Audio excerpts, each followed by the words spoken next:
So I'm here with Christian. There's only going to be 2 takes. I'm here with Christian Karasavetka. No. All right, Christian Kasarovich. All right, so it's Christian Sakaverich. Take 25? Take 25-ish. So Christian Kasarovich, also known as Christian. Let's just go with Christian, yes. How many times how many school teachers just like brutalize that name? A lot of times they would not try to pronounce it. They would just go with Christian K. Christian K. Yeah, that was the easiest one. So, I mean, I feel you. My last name is Mangus. Yeah. And there's all kinds of bad things that can happen with that. Mm-hmm. So Christian Kirasevich. Perfect. Got it. Did you get it? Well, welcome back to our English language podcast at the U.S. Embassy in Amman, Jordan. I am here with Christian Kasarovich, who is a guru on all things digital marketing. I'm very pleased to have you join us because, in fact, Christian, without you and without your wisdom and guidance, we wouldn't even have this English language podcast. So I wanted to invite you to share some of the wisdom that you've shared with us to our audience as well, who might be interested in this. Thanks for having me.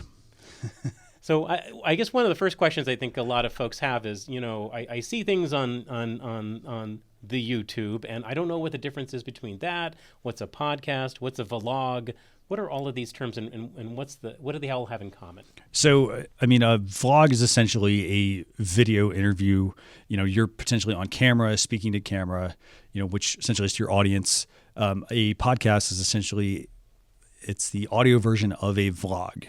So it's literally just audio. It's kind of like if you're listening to the radio, for example, if you're the DJ, you are behind the scenes, but you're still on air talking to your audience. And a podcast now is basically, it's a transition from radio to, mobile, basically.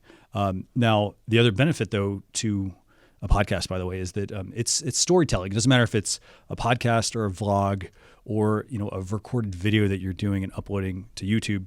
The common thread is storytelling. You are creating a piece of content to take your viewer or your listener, in this case, along on the journey with you. Well, and that kind of reminds me. I mean, the word podcast, I think it comes from the iPod, to be frank. And we've got some maybe young audience members here, so don't be insulted. But maybe you don't remember, before there were these fancy smartphones, there was this thing called an iPod, and that's where you could download all of your digital music and walk around and listen to it. And what this format allowed you to do was to take a show, maybe like a radio show that you liked, and instead of having to sit around and make sure that you were, listening to the radio at the time that it started, you could download it and listen to it at your convenience. Definitely. And that's one of the reasons why we have really utilized this program, because we know, of course, we're the embassy. We rely heavily on Jordanian media to help us get our story out. Mm-hmm. But there's only so much that any of the media outlets here can talk about, are the stuff that we're interested in. So we wanted to use these formats to share stories that people can listen to on their own time when they're interested and when it makes sense to them. This format happens to be in English, but some of our viewers probably know this. But we also have a whole series of audio-only podcasts in Arabic and EMEA. So we're really proud of that, and we're looking to build on that. So I was going to ask you, what got you interested? And I should say this. Maybe it's helpful to kind of give people a little bit of your background. Mm-hmm. When I call you a digital guru, it's an honorific, of course, but it also reflects your professional background.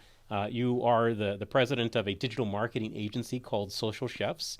You host a social media live show called Untitled Chapter, and you also have a podcast called Launch Your Live. Yes. What got you interested in podcast in particular?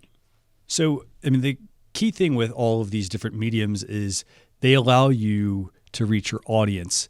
And for example, at the time, it was initially, I got into blogging, for example, and then I started making YouTube videos, and then I moved into live video because things have kind of progressed. And along the way, podcasts, they've been around for quite a while, but here's the thing, they're an untapped resource. And I think that's because people assume that they're hard to make and that they take a lot of time.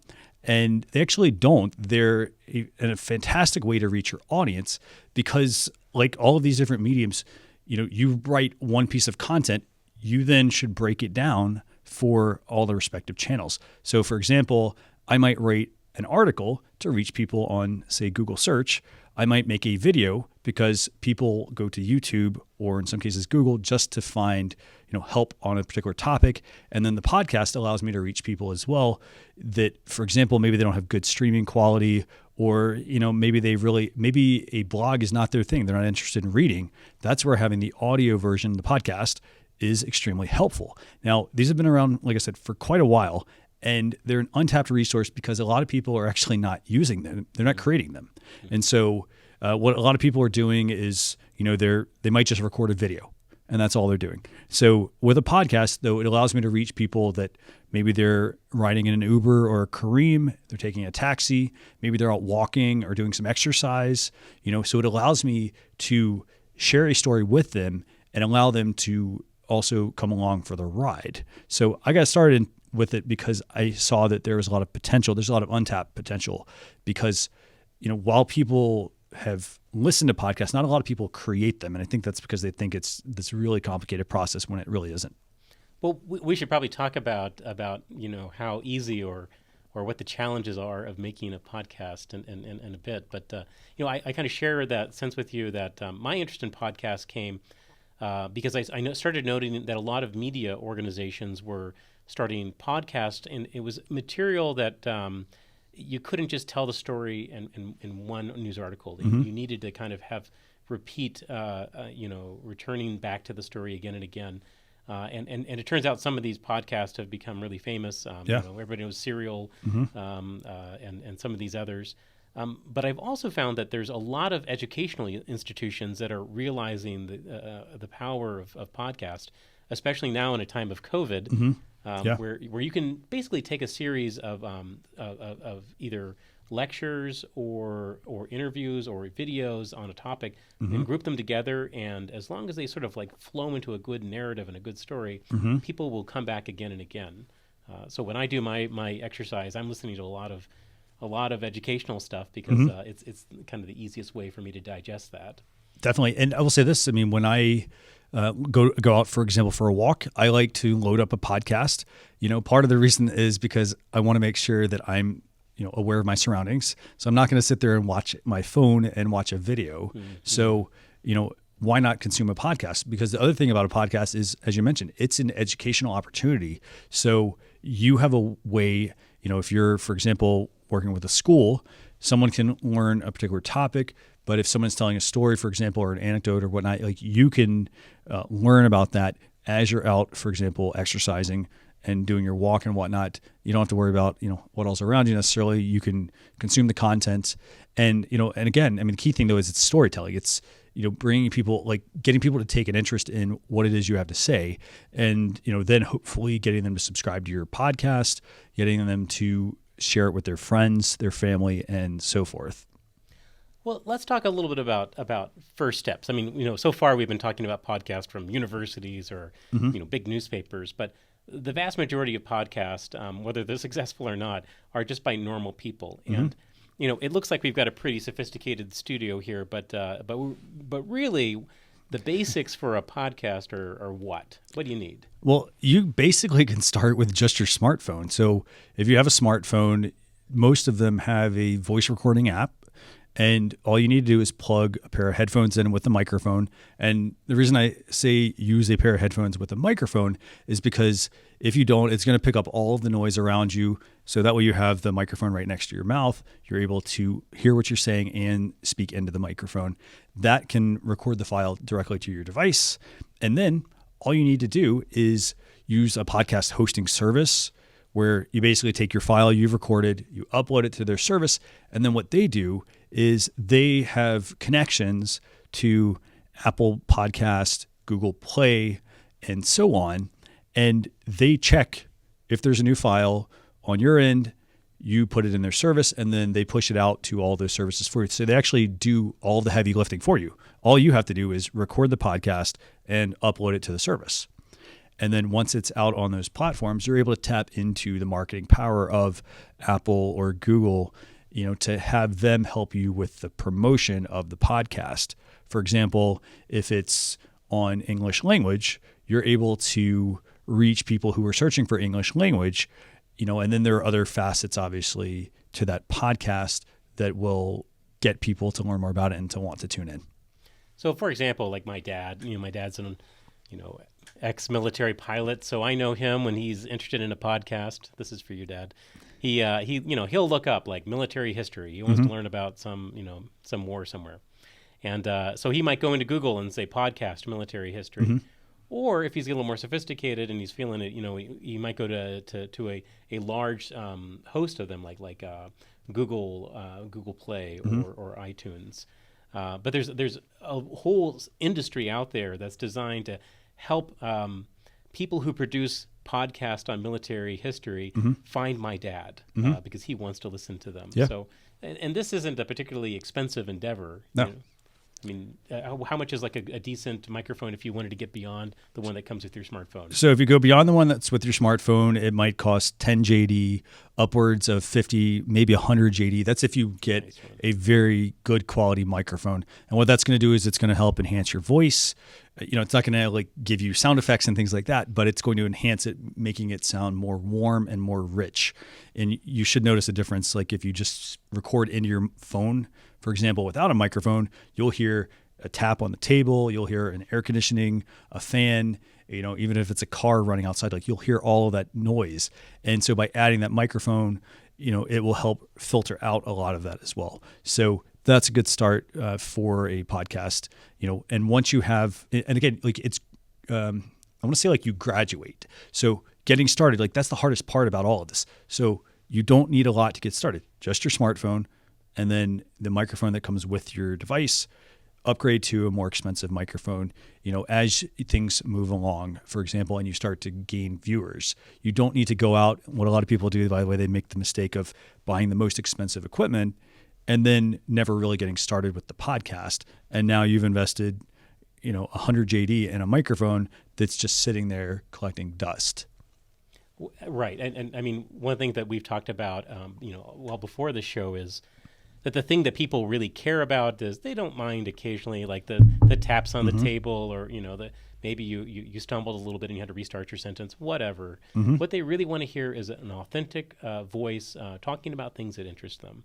And if you can focus on that, you can have a podcast. Exactly. And it's all about the content and the storytelling, connecting all the different podcasts together. For example, I have a podcast called Launcher Live. We talked about that briefly earlier. And instead of giving every listener all of the information in one episode, what we've done is we try to keep our episodes to maybe 10 to 15 minutes. And that's because it forces us to pack in the most value in that 10 to 15 minutes. Now, there are podcasts that are 5 minutes long. There's some that are an hour long, some that are 2 hours long that people will sit there and listen to, and it just comes down to how good the quality of the content is. In our case, we walk our listeners along the process. So each episode focuses on one specific topic, and then we move on to the next one and the next one and the next one. And they sort of build on one another, and instead of just trying to just put too much information out there. So, it's all about the content. And another thing we like to do is like we keep a spreadsheet. I know in working with you all, you all have a spreadsheet now where we track all of the episodes. So we put down what's this particular topic going to be about. We have a separate page where we keep track of any guests that we want to have on, for example. And then we have another one where whenever we get a random idea, we don't just start recording it. We put it in as the idea, and then when we're ready to go record, we go back to our list of ideas and we pull that into, what's the next episode we're going to record? All that information is right there, ready to go. And you don't need to have a computer to do that. You can do that all on your smartphone as well. You can put them into, a note, Google Docs, for example, if you're using that, any sort of cloud storage. It's just about being a little intentional and thinking about what you're trying to do and what your audience might be interested in. So one of the things that I really appreciated as we've worked together and to try to build up this podcast is your great advice that it's really good to experiment, but to think about what your experiment is and to measure things. Right. So I think some of our audience from the beginning have noticed that we've changed the length of our episodes. We've tried editing a little differently. We have one package for our Facebook audience, and we have a longer interview for most of our interviews with our YouTube audience. Yeah. And we'll continue to refine this and evaluate this as we go along, especially as our audience talks more to us. And that's the next thing I'd like to work on more, is getting more feedback from our audience and involving them more into our show. Definitely. And by the way, I want to add something to that. So every podcast episode that you publish, a lot of times you can actually take the link that you're given for the podcast episode, and it actually then can become playable on, say, Twitter. You can tweet out, in some cases, the podcast episode, and if you have a following on Twitter, people can listen directly within the Twitter feed. Now, in addition to that, if they're using like Instagram, they can use a tool such as like Headliner, and it will actually make an audiogram. So it essentially will add a nice graphic to your podcast, and then it will have, the player, and people can actually listen there as well. So you've got various ways to engage your audience, throughout the journey. Well, that's really cool. One thing about technology that I really like is that it doesn't matter what we're talking about. We could, way back when we invented the horse and buggy, and then it becomes a bicycle and a Ford V8. Technologies go off in different directions, but sooner or later, everybody wants to get back to the same space so they can continue to innovate. So even with all the social media, you'll find that it seems like all the platforms will find a way to pull you back in, because they really, they want the most important thing, and that's, as you said, your content. So I guess one question for you is, maybe this is a COVID-19 related question. I don't know. But why do you think today, and in this time, podcasts have become such an important part of our culture and our discussion? So I think a lot of that stems from the fact that it gives people a voice. So, for example, if anyone can start a podcast, that's the key thing here. So it's, what is your story that you want to tell? And instead of putting up roadblocks and excuses, hey, I don't have a way to tell this story, you do actually. You have a smartphone, so you can, go about recording your podcast and publishing it out there. And then it really is up to you to carry that torch and to network with people, to encourage them to help and share your podcast. Your podcast, AKA your message, your story, what you want to get out into the world. And then I guess the last big question that I think about is, podcasting right now is it's pretty easy. And I think one thing that I would point out, when we do our particularly our Arabic podcast, where we're teaching English, like colloquial daily use English, the folks that produce that and the host of that show, they're never in the same room because of COVID. It's great. There's an app, and it allows the producer and basically the host to have a conversation, and then you can edit out what you don't want to include into it. So for us, that's really exciting, because that gives us an access to, right now, you and I are in the same room, but that same idea gives us the opportunity to invite some of our colleagues in the U.S., for example, to connect with us over the podcast format. Or we can do it in other formats as well, but maybe not in such a straightforward and simple way. Yeah. So that is one actually great thing. There are tools nowadays that allow you to both be in different locations anywhere in the world, and to bring, that's an interview, for example. If you want to do an interview for a podcast, you can bring the two of you together, and it's recorded as a high quality audio version of a file. And then, if you want to, you could actually do both versions. You could record the video side and the audio side. So that way, you have both versions that you can then repurpose across different channels. So it's definitely something that everyone should focus on. Yeah, because, a lot of people might make the excuse that, well, hey, I can't go and I can't meet with people. But just because you can't physically meet with somebody doesn't mean you can't meet with them remotely over, using these tools, for example, that we both have worked on.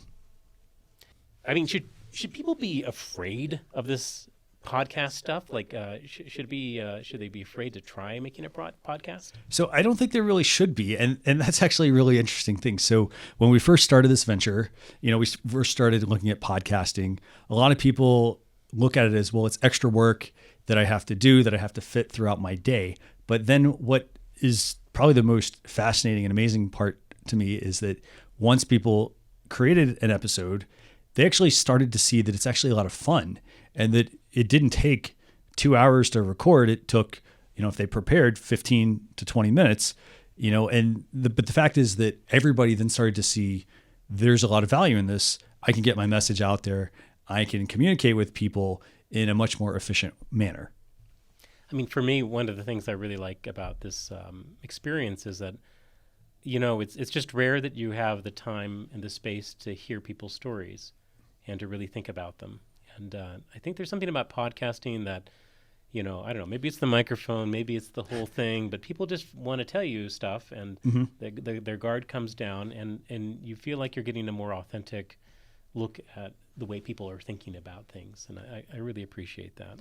And it also, I think, really helps their passion shine through as well. So, for example, they may be very nervous at the beginning when they're going to record their first episode, but the key thing is record the first, maybe even the second or third episode, and just keep moving things along, and you're going to grow with it. You're going to build the confidence. You're not going to be embarrassed. I mean, think about it like this. Okay, so if I'm recording an audio podcast, nobody can see where I'm at. They can't see anything else that's going on.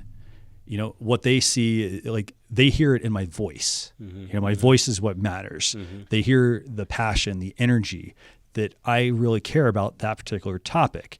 And, and that is a key thing that anyone that's creating a podcast needs to focus on. The other thing also, by the way, with podcasting, people look at it and might say, hey, this takes a lot of time. And I know one little thing we've done is, instead of just recording one episode at a time, what we do is we like to batch our content.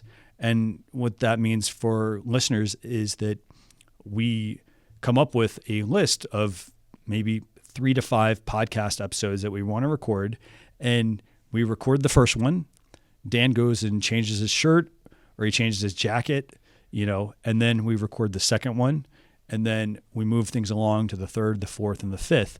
And the benefit there is you also develop a backlog of content as well that you can publish out there whenever it's convenient. So, for example, if you want to record one episode a month, you could record 6 episodes on one day, and you now have 6 months worth of content. So it's also about working smarter, not harder, with a podcast. So it doesn't really take a lot of time. It's just the fact that you need to do the planning at the beginning to then see the rewards. That's good. And as we kind of close our conversation, I think one of the things I've seen a lot of people comment about podcasting is that it's, at least when it comes to media, that it has reinvigorated journalism, for example, and it's given performers and storytellers this new platform, gives them more control over the way they want to report their stories or tell the stories they see, and that is sort of a symbol of something bigger that's happening with digital marketing or digital communication. So I just think, like, pulling the aperture of the camera back a little bit. How do you think? What do you think podcasting's future looks like, or digital discussions look like in the future? What should we expect? So I think everyone should try and record a podcast.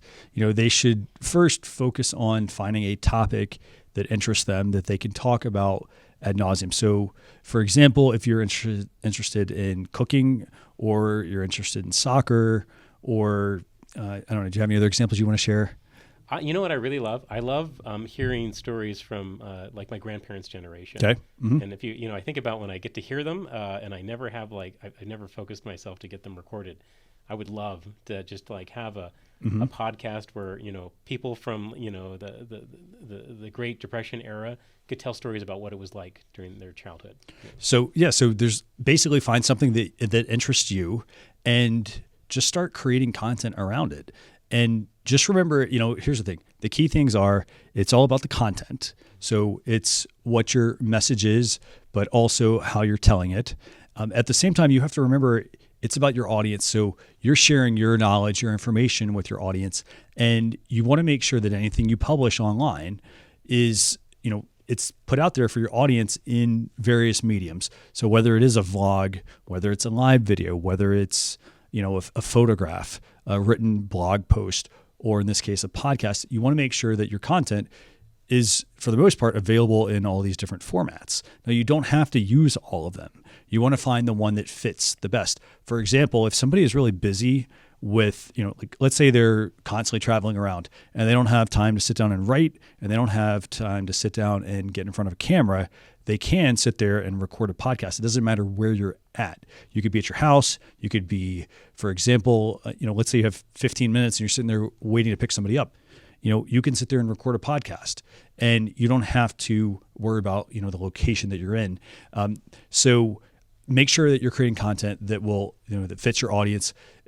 If your audience, for example, is primarily somebody who is a busy executive, chances are they're going to listen to your podcast if it's a topic they're interested in while they are, riding into the office, for example, or while they're working out. So you're going to have, a different amount of time to reach that particular person. Now, if it's a student, for example, a student might be listening to it when they need to, maybe they're tired of being in class and they want to then, learn something new or just catch up on something really quickly. A podcast is a great way to do that because they can do it anywhere. They can be walking to and from campus, walking to their house and so on. So there's lots of different places for them to do that. But the key thing is to make sure that you are meeting your audience where they are at.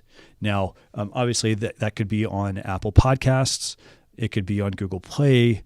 It could be on pretty much any of the podcasting services, the major podcasting platforms. As far as the future of podcasting, like I said, everyone should be creating a podcast or attempt to create a podcast. The key thing you want to make sure you do is you want to spend the time focusing on, preparing, preparation. So what am I going to talk about? And then make sure you have a set schedule. And that could be one a week. It could be once a month, but you want to get yourself moving. And then as you're doing it, don't break the chain. Like if I record a podcast once a month, every single month, record another episode and another and another, and you're building on your successes, and that's going to help you obviously reach your audience. Now, what do I see as the future? I love the fact that we can now record remotely. So because people can be in two different locations. And the great thing about it is when you normally would do a podcast, you would have, you'd have sound dampening material. You'd be in a really quiet room. But the great thing is the software can actually handle a lot of that right now. There's software that, for example, you can actually turn it on and it will eliminate any background noise around you. For example, there could be, a TV on behind you and it will not pick it up. It will only pick up your audio. Mm-hmm. So I think that, people need to focus on creating content that works for the audience, and also make sure it's also pretty short content. If you're, for example, spending an hour recording content and your audience is not listening to it, experiment with different amounts. So for example, reduce it from 60 minutes to 30 minutes, maybe try 15 minutes, and if you're not even sure what to create for your podcast, go to Apple Podcast or Google Play and look up various podcasts and see what people are actually creating, what they're actually talking about, and identify a niche where there are, there's a topic that very well, and there's no one in that space. And right now, I think is that time. There's no one in a lot of the space for podcasting, especially in the Arabic language as well. So I think that people should, get out there and experiment and try creating a podcast. It's a very low cost product. It's something that anyone can create, and it can pay big dividends, overall. Well, I think maybe my parents' generation dreamed about writing the great, novel. But maybe our challenge is to come up with the great podcast. Definitely. We'll see. Well, thank you again for all your wisdom, and we'll be listening to your show and taking your advice for years to come, no doubt. And for folks that are listening to us, if you have topics of interest that you'd like us to cover on this or one of our other podcasts, let us know in the comments. We'd be delighted to get your feedback. Thank you. Thanks for coming on. My pleasure.